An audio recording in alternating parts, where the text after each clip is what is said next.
one of the challenges is that the world building in it just keeps growing. Okay.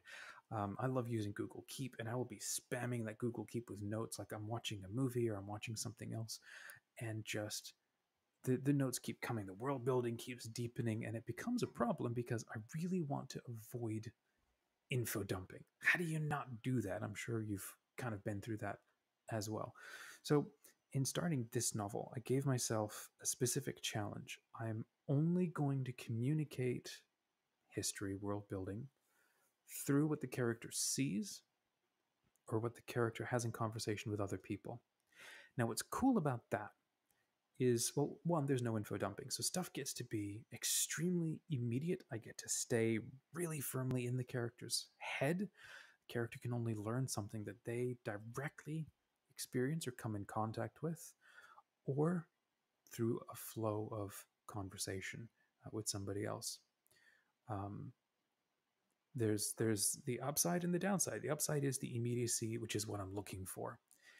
The downside might be, and it's not even really a downside, I love it actually even more, is that means, one, I have to work a little bit harder to actually construct scenes and conversations that are interesting and decide what actually needs to be communicated, what can be like maybe saved for later, but also it allows the characters to learn things wrong, or the character to perceive or see something and assume they understand what it is, and that allows me to come and sort of upend it later on.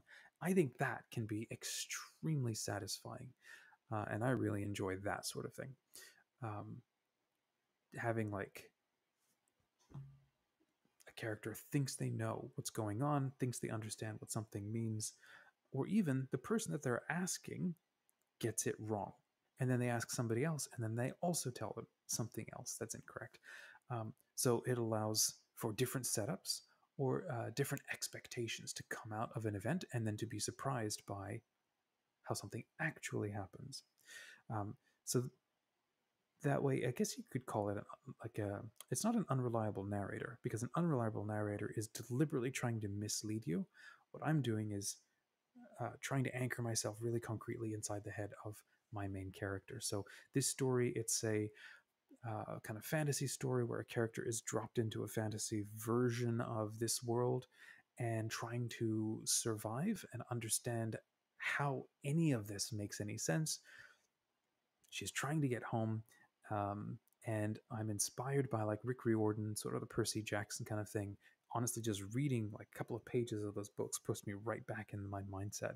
So that's a challenge, just a tip I put for myself. If that's helpful for you, let me know what questions you might have. Go ahead, sound off in the comments. Tell me what you think.